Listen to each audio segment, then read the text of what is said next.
बोले वो इतना जानता है, इतना ही भारत को बताता है और वही भारत को पढ़ाता है। लेकिन इससे थोड़ा सा अगर कोई ज़्यादा जानता है, थोड़ा उसका चिंतन चलता है, तो वो भारत के पवित्र सरोवर हैं, नदियां हैं, झील हैं, स्थल हैं, तीर्थ स्थल हैं, पूज्य पहाड़ हैं, पर्वत हैं, इनको बताएगा। उनका इससे थोड़ा सा और किसी को ज़्यादा जानकारी है, ज्ञान रखता है, तो वो भारत की रीति परंपराएं इनको बताएगा कि ये भारत है। उन्होंने कहा इससे थोड़ा है और किसको और ज़्यादा जानकारी है तो भारत के इतिहास को लेगा, भारत के पुराणों को लेगा, भारत की वेदों को लेगा, भारत के अन्य जो धार्मिक ग्रंथ हैं उनको बताएगा कि यही भारत है। और उन्होंने कहा अगर इससे भी थोड़ा उसको आगे की जानकारी है तो वो बताएगा कि ये इतना जो दिखता है यही भारत नहीं है, ये जो संत हैं ये भारत है। वो कहता है कि भारत का इतिहास क्या है, तो ये संतों का ही इतिहास है। भारत का धर्म क्या है, तो संतों का धर्म है। भारत की परंपराएं क्या है, तो संतों की परंपराएं है। भारत की रीति क्या है, संतों की है। भारत के तीर्थ स्थल कौन से हैं, तो जहाँ संतों ने तप किया है वो तीर्थ स्थल बने। भारत की नदियां पवित्र हैं तो किसके कारण है, संतों के कारण है। भारत के सरोवर आज इसको पूजनीय बनाया है तो संतों ने बनाया है। भारत भूमि को धर्म भूमि, कर्म भूमि, वेद भूमि, ज्ञान भूमि, त्याग की भूमि बनाया है तो संतों ने बनाया है। ये कोई ऐसी नहीं बन गई, किसी की कल्पना से नहीं बनी। ये सब करते करते जो जितना जानता है वो उतना बोलता है, उसी हिसाब से अपना आचरण करता है। उन्होंने कहा संतों को समझना है तो भारत की रीति परंपराएं इनके बीच में कौन है, क्या है, वो समझना है। आज भारत को देखना है तो संतों को देखना है। उन्होंने तो यहाँ तक कहा कि भगवान राम को भी भगवान बनाने वाले, धर्म की स्थापना करवाने का माध्यम बने तो एक संत बने, इसी विश्वामित्र बने, वही लगे थे। उन्होंने ही सारा चित्रण दिखाया था। और यहाँ तक ही नहीं तो भगवान कृष्ण को भी जिन्होंने ज्ञान दिया तो वो संदीपनी ऋषि थे। इतना ही नहीं है, आज के जो वेदों की हम रचना करते हैं, पढ़ते हैं, लिखते हैं, तो किनके द्वारा बनाए गए हैं, तो वेद व्यास द्वारा, वो भी एक संत ही थे। और उन्होंने कहा उसको छोड़ दे तो आज का जो भारत दिखाई देता है ये तो जगत गुरु शंकराचार्य के द्वारा बनाया गया भारत है। जहाँ जहाँ उनके मठों की स्थापना की उसके बीच में ही भारत है, उससे आगे पीछे नहीं। उनकी यात्रा के मध्य का जो परिक्रमा की वही भारत है। उन्होंने कहा जो आज हम भारत की सभ्यता संस्कृति की बात करते हैं तो जो गौतम बुद्ध आज 21 देशों को जोड़ गए वो भी एक संत ही थे। और उन्होंने कहा चाणक्य एक संत थे, जिसे ये हम मराठा साम्राज्य की बात करते हैं तो उसको शिवाजी को शिवाजी बनाने वाले तो समर्थ गुरु रामदास एक संत थे। यानी महाराणा प्रताप के कुल को चलाने वाले तो एक ऋषि थे, यानी एक संत।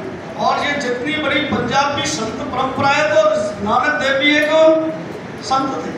यानी इस देश का की परंपराएं, इस देश की धरोहर, इस देश का त्याग, इस देश का बलिदान, इस देश की परंपराएं, इस देश का साहित्य, इस देश का पौरुष, इस देश की विजय गाथाएं तो संतों।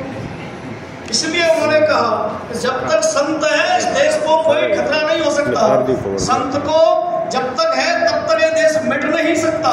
और सनातन का आधार तो संत है।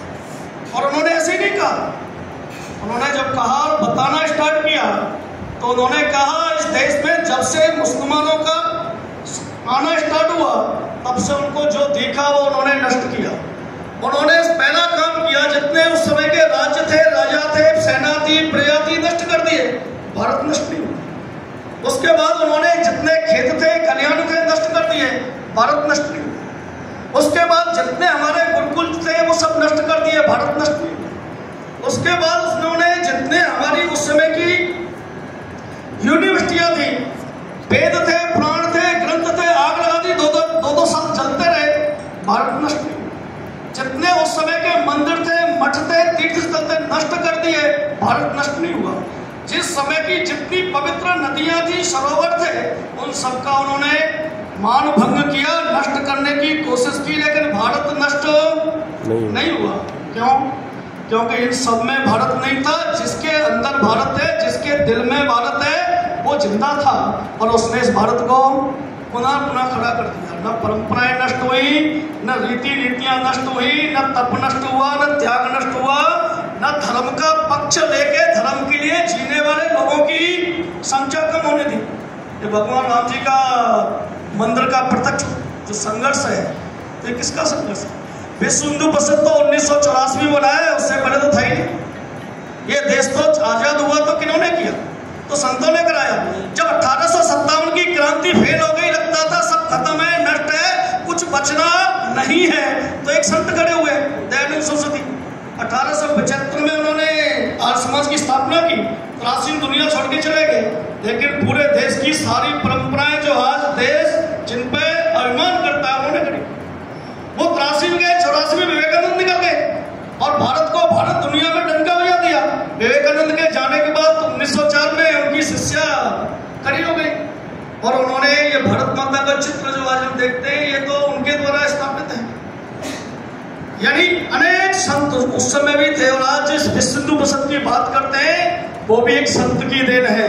स्वामी विवेकानंद के शिष्य थे और गुरुभाई थे अखंडानंद सरस्वती, और उनके शिष्य थे परम पूजनीय गुरुजी, और परम पूजनीय गुरुजी ने उसी विचार को लेके विश्व हिंदू परिषद की स्थापना की। और ये संघ जो आज हम कहते हैं, संघ किसी व्यक्ति की उपज नहीं है, ये भी इस देश के चिंतन में निकला तो संतों के निकला। विवेकानंद जी ने कहा था मुझे 100 व्यक्ति चाहिए, और कैसा व्यक्ति चाहिए उन्होंने उसका वर्णन किया है, और वैसे ही व्यक्तियों का निर्माण करने के लिए डॉक्टर हेडगेवार ने संघ की स्थापना की। तो यानी जो आज इस परंपराओं को लेकर जी रहे हैं, आज भारत के लिए जो काम कर रहे हैं, भारत के लिए लड़ रहे हैं, भारत को भारत बनाना चाहते हैं, सनातन भारत को विश्व गुरु बनाना चाहते हैं, ये किसी व्यक्ति का नहीं है, ये तो संत परंपराओं से निकला हुआ चिंतन है।